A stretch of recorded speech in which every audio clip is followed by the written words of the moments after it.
¿Qué tal?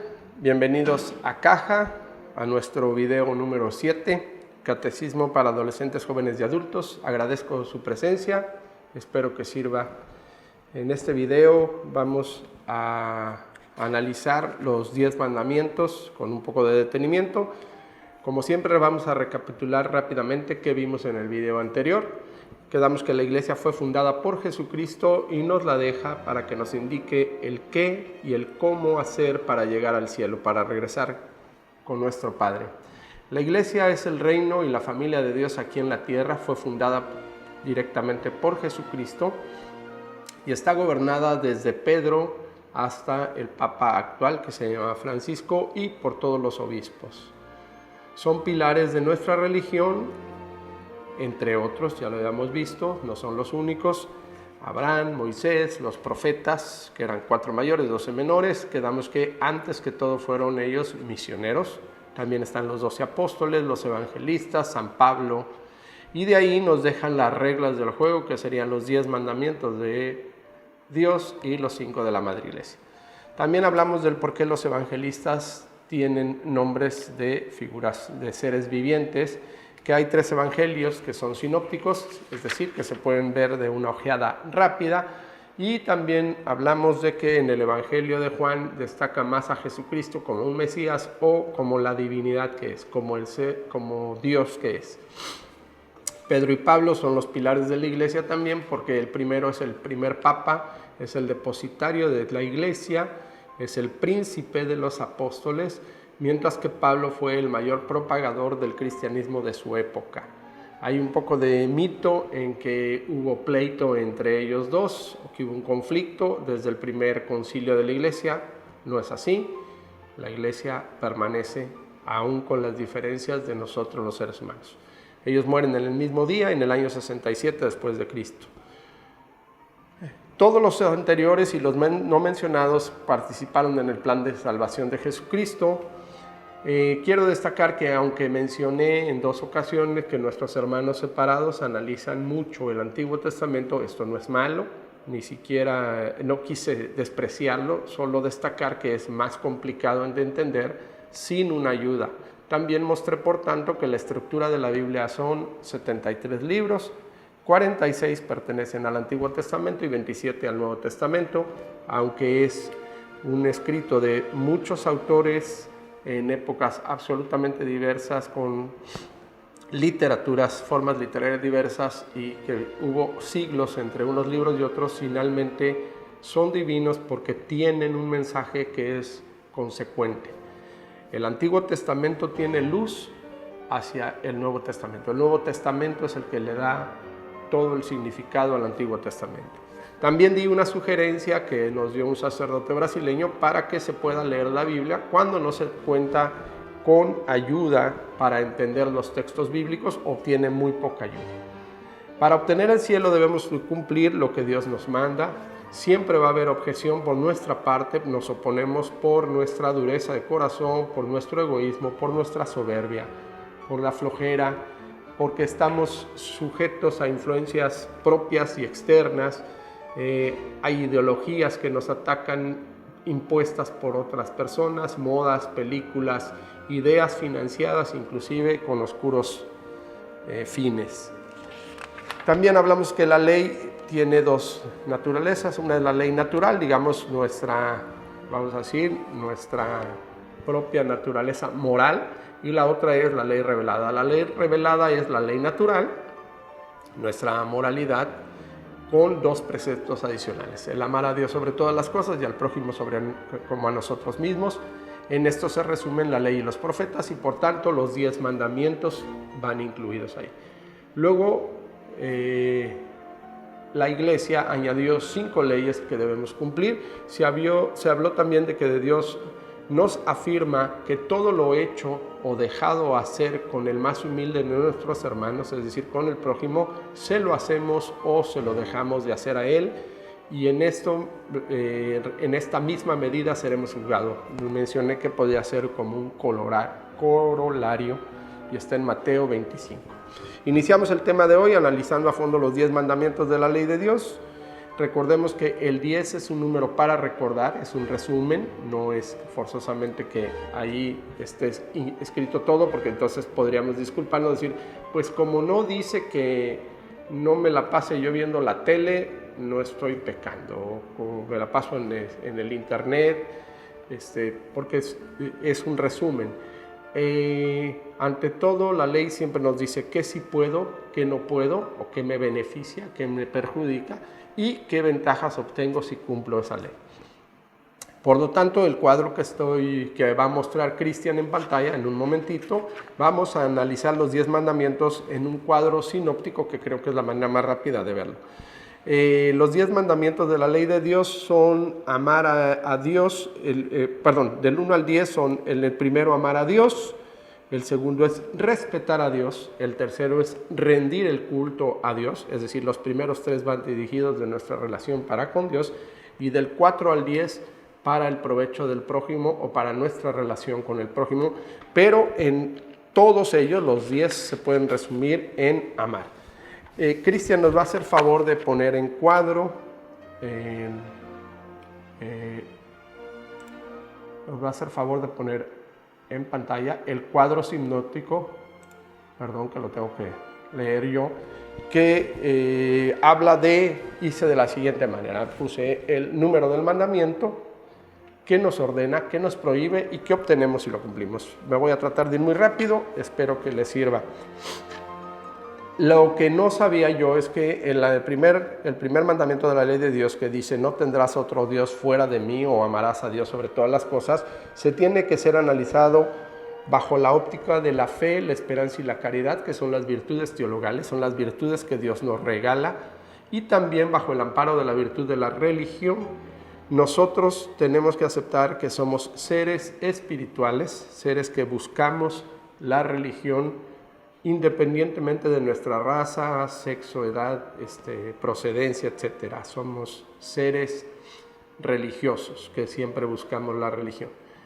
Y por ahí hablábamos también, hay gente que dice, ¿por qué si la fe, esperanza y caridad son regalos que Dios da a quien Él quiere, qué pasa si a mí no me los quiere dar? No, aquí hay un entendimiento. La fe, esperanza y caridad son regalos de Dios, sí, y se los regala a todos. Lo que no puede hacer Dios es que lo tomes por fuerza.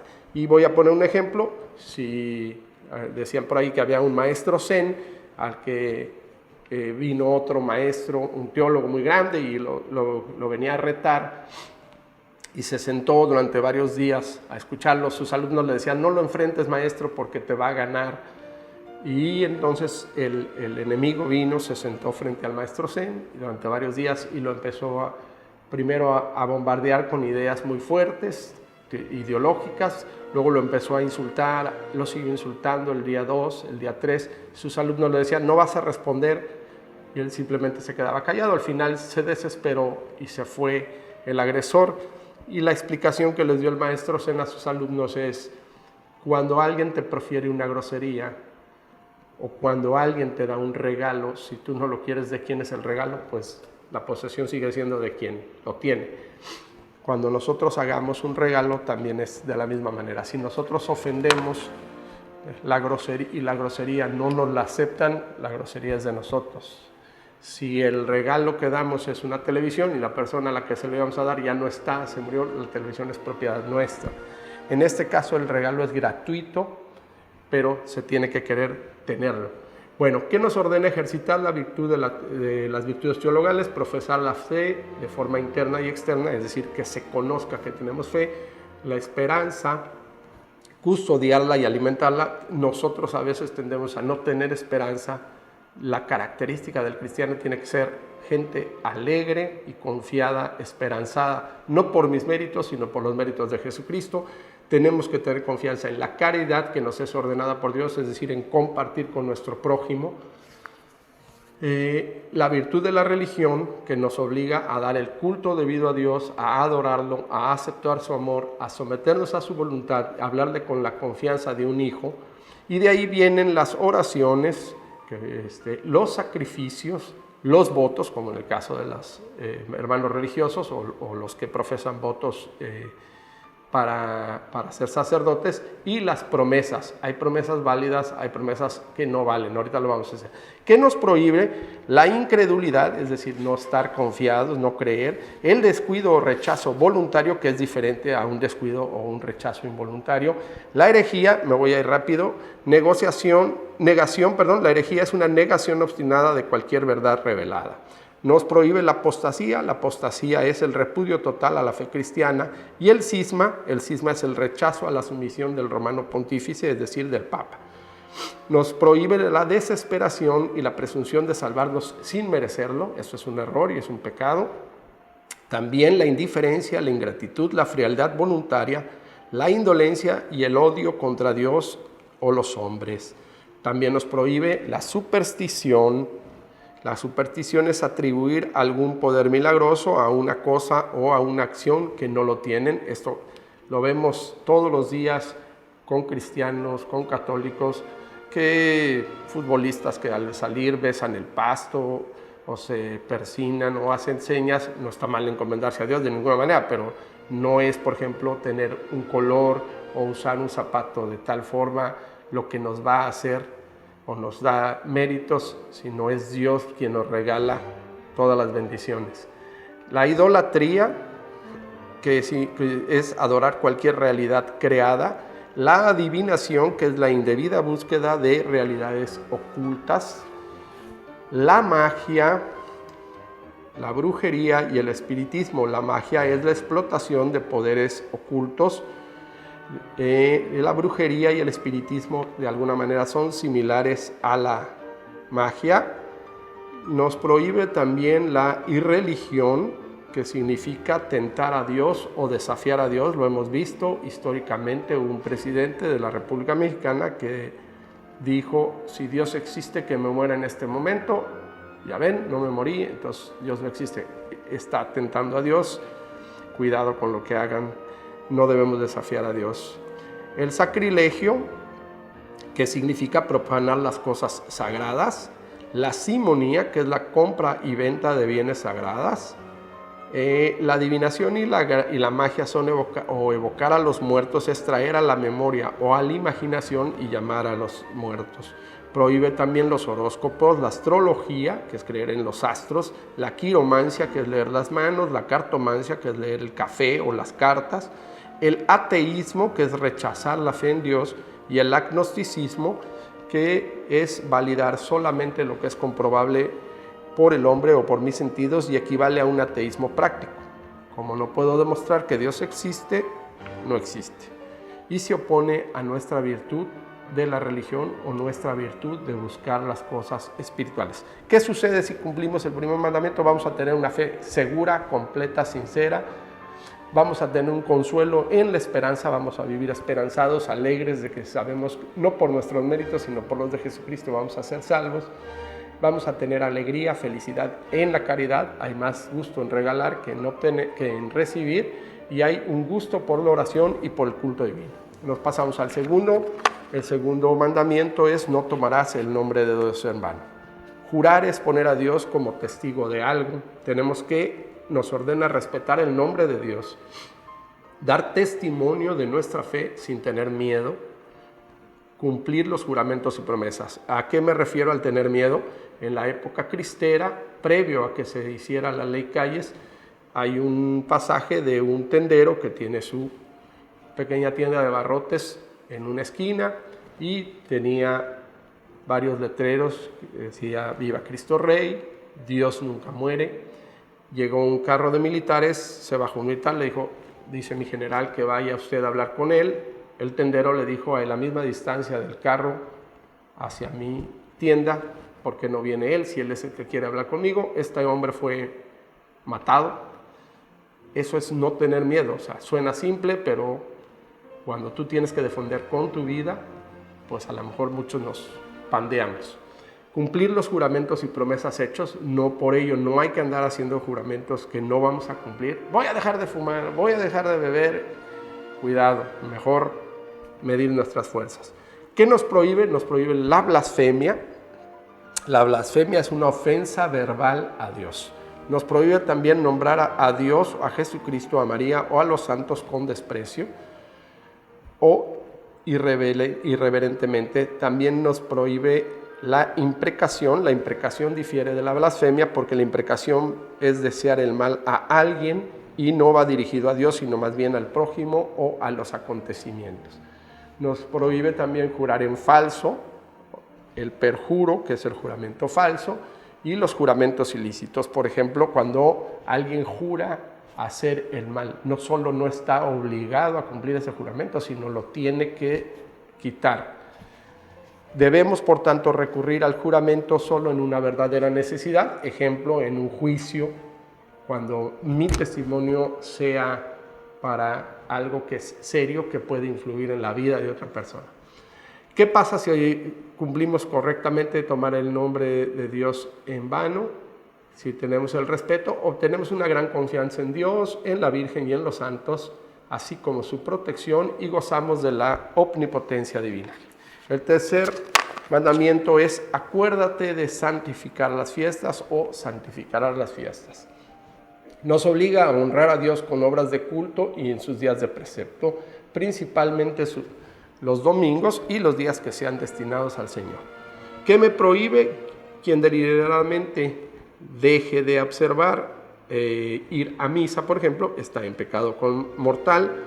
No podemos sustituir la misa por otra práctica o poner la misa en otro día, y no debemos trabajar en días festivos o imponerle esta necesidad a las personas que estén bajo nuestra tutela, excepto, por ejemplo, en el caso de hospitales. Sería ilógico pensar que, bueno, como es domingo, no vamos a atender a un paciente urgente. ¿Qué gracias obtenemos si cumplimos cabalmente el santificar las fiestas? Pues nos sentimos parte viva de la gran familia de Dios, con Cristo a su cabeza.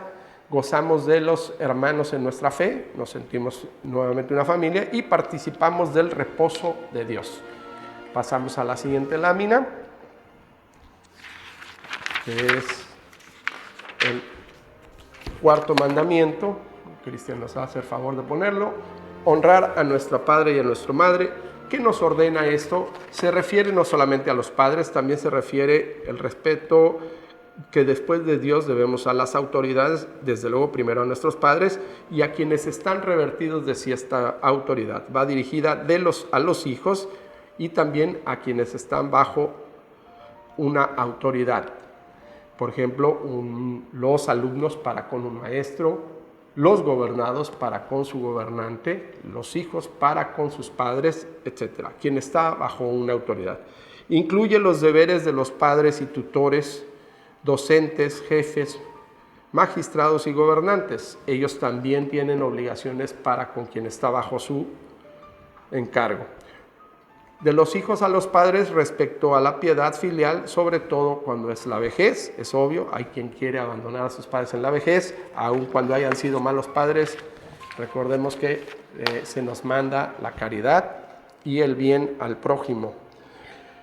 También los padres son responsables de la educación de los hijos en la fe, en la oración, en las virtudes, y ellos son obligados a proveer las necesidades materiales y espirituales de los hijos, no solo las materiales. Hay quien dice: yo cumplí, les di de comer, les di vestido, sí, pero no te preocupaste por mi educación espiritual. El derecho a la familia, que es la célula, de la sociedad. La sociedad son muchas familias bajo una autoridad con el fin de conseguir una ayuda recíproca y perfección de la comunidad. La autoridad está obligada a respetar la familia porque la familia precede al Estado y cuidar sus derechos fundamentales. Aquí, quien, por ejemplo, desde la autoridad, diputados, senadores, gobernadores, están impulsando leyes que van contra la familia, están atentando contra el cuarto mandamiento, están en pecado mortal porque están transgrediendo a la célula de la sociedad. No estamos obligados a cumplir el mandato que prescribe algo que vaya contra la moral o contra el evangelio, ya que debemos crear una sociedad virtuosa, pacífica, ordenada, próspera y generosa. Cualquier ley que atente contra la sociedad, con que sea virtuosa, ordenada, próspera y generosa, no estamos obligados a cumplirla, y no solo eso, estamos obligados a defenderla, defender nuestra familia. Ejemplo, eutanasia, matrimonios igualitarios, cuestiones de igualdad de géneros y esas cosas que nos están tratando de meter a través de las leyes. Están prohibidas, tenemos que defendernos, tenemos todo el derecho de defendernos, estamos obligados, no nada más a decir, bueno, pues al cabo no me afecta, yo no lo voy a cumplir. No, tienes que hacer valer sin miedo tu derecho, y quien hace esos actos está pecando contra el cuarto mandamiento. ¿Qué nos prohíbe? Olvidar o no atender a nuestros padres, sobre todo en sus necesidades de la vejez, abusar de la autoridad conferida sobre otros. Por ejemplo, yo soy el jefe de alguien y entonces abuso de esa autoridad, no sé, le hago bullying o molesto a una muchacha para que acceda a ciertas cosas. También nos prohíbe olvidar o abandonar la responsabilidad de educar en la fe y dar lo necesario a los hijos y a los subordinados. Nuevamente, no nada más dar la cuestión material, estoy obligado a también educar en la fe. Atentar contra la familia está prohibido mediante leyes o acciones. Cumplir leyes o mandatos contrarios a la moral y el mensaje del evangelio también está prohibido. No estoy obligado. ¿Qué gano si cumplo el cuarto mandamiento? Gozo de una particular bendición del Señor que me garantiza mi concordia familiar, mi amor afectuoso y satisfactorio. Me regala tranquilidad, serenidad interior, y construyo el bien común, que, según Santo Tomás, es el bien más grande y el más divino. Buscar el bien común. El quinto mandamiento, no matarás. ¿Qué nos obliga? Bueno, respetar la vida desde su concepción hasta la muerte. Todo ser humano es creado a imagen y semejanza de Dios y está dotado de cuerpo y alma. Recordemos que somos dos esencias, cuerpo y alma, desde el momento de la concepción, y estamos llamados a vivir en la eternidad de manera plena y feliz. Todo ser humano tiene derecho a nacer en una familia normal, con padre y madre naturales. Es decir, quien embaraza a una mujer y la abandona está faltando a este mandamiento, porque no permite a ese ser que engendró a vivir plenamente con padre y madre como debería de tener derecho. También nos obliga a cuidar nuestro cuerpo, a vivir sanamente, y nos referimos a no drogas, no cuestiones que maltraten nuestro ser. ¿Qué nos prohíbe? Matar, herir, golpear al prójimo, dañar de cualquier forma la vida corporal o espiritual de otra persona. Ojo, corporal o espiritual.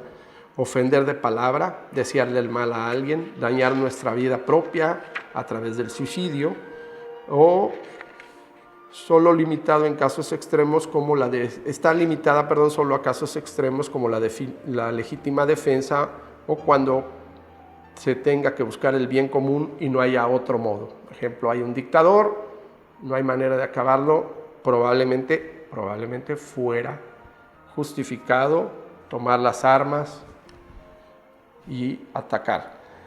Está prohibido el aborto directo. El aborto directo causa excomunión, sea por quien lo practica o por quien lo facilita.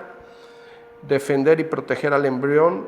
Tenemos que defender y proteger al embrión. No hacerlo está mal. La diagnosis prenatal solo es lícita cuando respeta la vida concebida y no autoriza el aborto bajo ninguna circunstancia. También nos prescribe o está prohibida la eutanasia, aunque sean ancianos, enfermos, incapacitados, terminales, ni para ellos ni para uno mismo. También está prescrito, está prohibido el escándalo o el comportamiento grave que induce a otros a hacer el mal. Quien daña el cuerpo o el alma de otra persona no solo debe confesarlo, sino reparar el mal y aplicar la virtud de la justicia en la medida de lo posible. También está prohibido el abuso de la comida, del alcohol, del tabaco, de las drogas, etc. Aquí debemos de aplicar la templanza. ¿Qué obtenemos si cumplimos el quinto mandamiento de no matarás? Pues la amistad, que es el premio de los buenos, favorece en que no molesta en la prosperidad y no abandona en la adversidad. Es decir, nos sentimos bien cuando tenemos y cuando nos falta. Nos permite ver a Jesucristo en el mismo prójimo y de ahí respetamos al prójimo y su identidad cultural, religiosa y social. Ayudamos y nos ayudamos a otros en nuestras necesidades materiales, espirituales, con generosidad y desinterés. Seguimos viendo los cuadros que nos muestra Cristian en pantalla. Nos vamos al sexto mandamiento. No cometerás actos impuros. ¿Qué nos ordena? Nos manda la castidad en los diversos estados de vida. La castidad es parte de la templanza que regula el uso de la sexualidad. La sexualidad solo puede tener dos fines indisolubles: el amor recíproco y la procreación.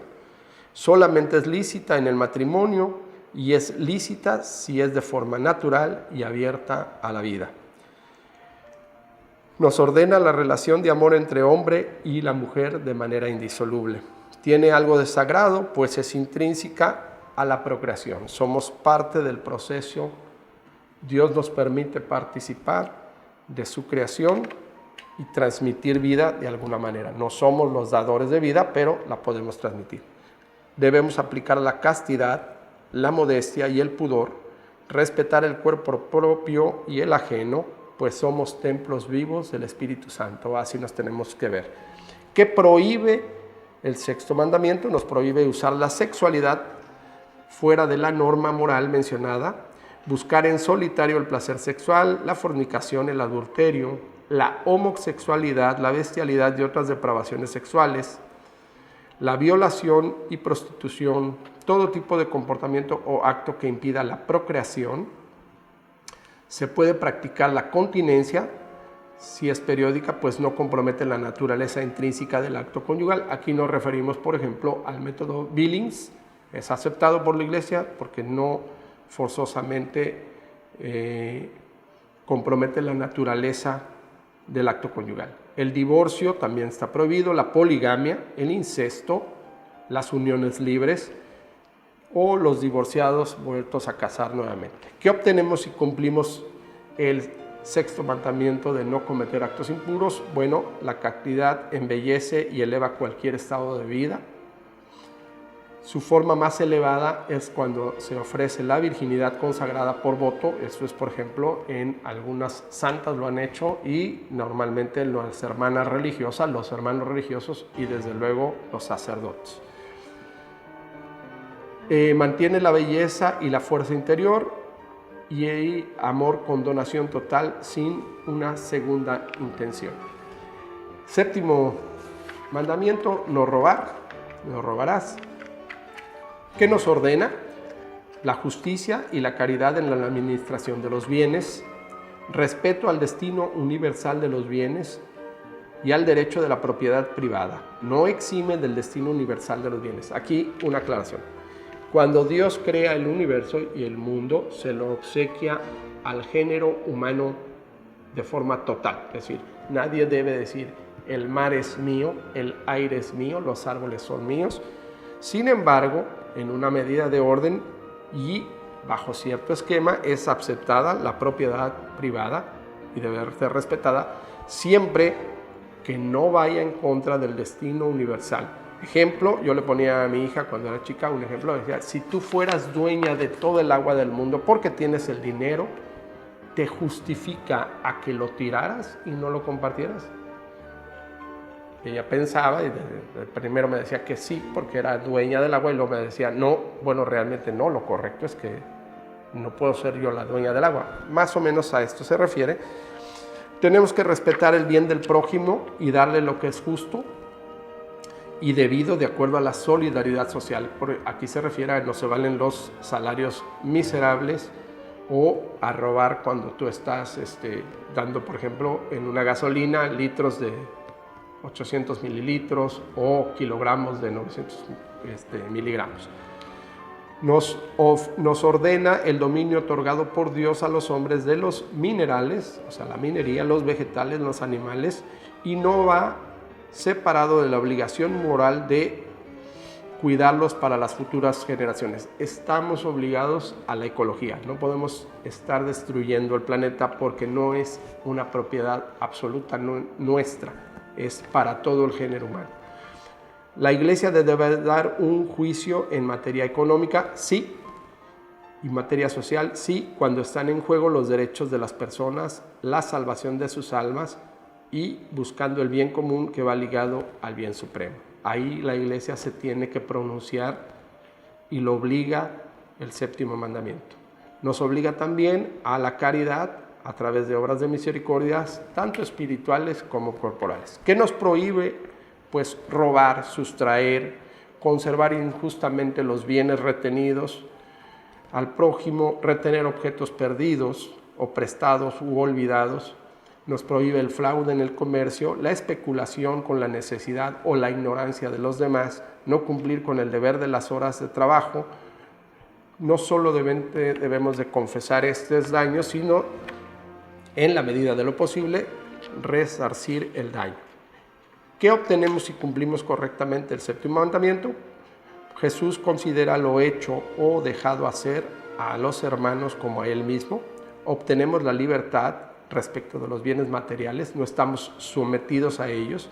Hay más alegría en el dar que en el recibir. Somos semejantes a Dios que sin dar a cambio, sin pedir nada a cambio, viste el campo, alimenta a los animales y hace salir el sol para todos. Pasamos al último cuadro que analiza el octavo, noveno y décimo mandamiento. El octavo mandamiento: no dar falsos testimonios, que nos ordena decir y obrar con verdad y con sinceridad, dar testimonio del Evangelio a través de nuestros actos, de nuestras palabras. El acto supremo de la verdad en la fe es el martirio.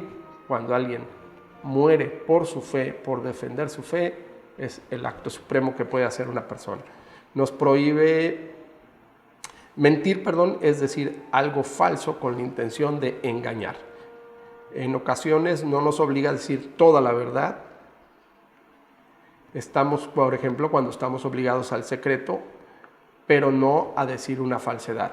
Vamos a suponer que un médico se entera de un padecimiento de una persona, él tiene que guardar cuidado con lo que sabe. Un sacerdote está obligado a guardar el secreto de confesión, no está obligado a decir lo que sabe. Nos ordena a la autoridad civil también garantizar que la información sea fundada sobre una verdad, sea libre y sea justa, y que no lesione los derechos de los ciudadanos. Esto lamentablemente lo vemos muy poco. ¿Qué prohíbe? La doblez, la simulación, la hipocresía, la mentira, la maledicencia, las calumnias, los juicios y sospechas temerarios o infundados. Esto lo vemos lamentablemente a diario. Hay quien no tiene un solo conocimiento de algo y ya está juzgando a una persona, a algún hecho, sin tener siquiera conocimiento. ¿Qué obtenemos al cumplir correctamente el octavo mandamiento? Pues tomamos posesión del papel que nos compete como criatura dotada de alma, y así como Dios no gobierna sometiendo a la creación, sino atrayéndola con su esplendor y su amor, así nosotros tratamos a los demás no con sometimiento, sino con la fuerza de la verdad. Ese debe ser nuestra inspiración y así nos vamos a sentir. El noveno mandamiento: no desear la mujer o el hombre de tu prójimo. Nos obliga a la castidad y a ser puros de mente y alma. Nos prohíbe tener el deseo contrario a la fidelidad conyugal y en general a todo pensamiento o deseo contrario a la castidad, cuando nos complacemos en ello. Es decir, no peco en el que yo vea a una mujer que es hermosa y diga qué guapa está. Lo que sí es pecado es estarme complaciendo en ello, es decir, está echando a andar la imaginación, está prohibido. ¿Qué ventajas obtengo si cumplo cabalmente el 9º mandamiento, pues que a los corazones puros les está prometida la visión de Dios. Ganamos la capacidad de ejercitar fácil y gozosamente el dominio de nuestra sensibilidad, y porque vemos en el ser humano, la grandeza y la belleza del Señor, no solamente con otros fines, digamos, sexuales. Vemos en el prójimo revelada la belleza y la grandeza de nuestro Dios. 10º mandamiento, no codiciar los bienes ajenos, nos obliga o nos ordena al desapego de la riqueza y de los bienes temerarios. Nos prohíbe la avidez en los bienes terrenales, la codicia, la envidia, el deseo de apropiarnos de todos los bienes del prójimo, la envidia y el pesar que sentimos cuando hay bien ajeno. A eso nos prohíbe. ¿Qué ganamos o qué obtenemos al cumplir cabalmente el 10º mandamiento? Bueno, al pobre de espíritu le está prometido el reino de los cielos, y la virtud de los grandes es la magnanimidad. Se desea el bien a los demás, se da con generosidad, se otorga misericordia, se derrama benevolencia y se desea solo poseer a Dios, que es el sumo bien. Eso vamos a ganar. Por último, voy a voltear aquí mi cuadro.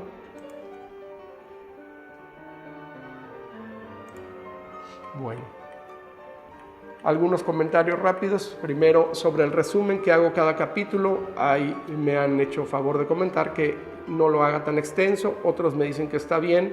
Yo me basaba en que en algunos, no sé si les pasó a ustedes, en la prepa sobre todo nos pasaba que de repente el maestro decía, en el examen me van a contestar tal cosa, y decíamos, maestro, eso no lo vimos. Mientras que otros maestros llevaban una secuencia, y al decir lo que se vio en el capítulo anterior reforzaba nuestra idea. Pero tienen razón, voy a tratar de hacerlo de manera muy breve para así recordar, pero no gastar mucho tiempo. Sobre el tiempo que se llevan estos videos, sé que no tienen grandes cosas. Somos una cámara que me hace favor de manejar mi compañero Cristian, su servidor aquí sentado de manera tal vez muy aburrida, una cámara fija, pero les quiero decir que no pretendimos hacer un acto de prestidigitación, no hay magia. Yo sé que hay TikTok de 40 segundos que tienen millones de likes, no es así. Lo trascendente, lo que es bueno, no es fácil de explicar. Ojalá lo puedan entender, lo platiquen con los más jóvenes. Los jóvenes entiendan que las cosas que van en las cuestiones filosóficas no se comentan en 10 segundos. Y creo que buscar esto es lo que nos ha metido a los católicos en unas grandes carencias. Es que es muy aburrido, ¿por qué no me lo dice en 2 minutos? Bueno, pues en 2 minutos no te voy a poder dar nada, y menos con los recursos que tenemos. Por ejemplo, de ahí vienen cosas como creo en Dios, pero el Padrecito me cae muy mal. No creo en el Papa. Yo soy creyente, pero vi cómo era el Padrecito y me desanimé. Todas estas cosas suceden precisamente porque no tenemos las bases, y por eso empecé este catecismo. Hay otros que dicen, por ejemplo, sí soy católico, pero no me confieso porque yo no le voy a decir mis pecados a un ser humano como yo. No estás entendiendo. Yo voy a misa solamente cuando me nace, no cuando lo hago por obligación.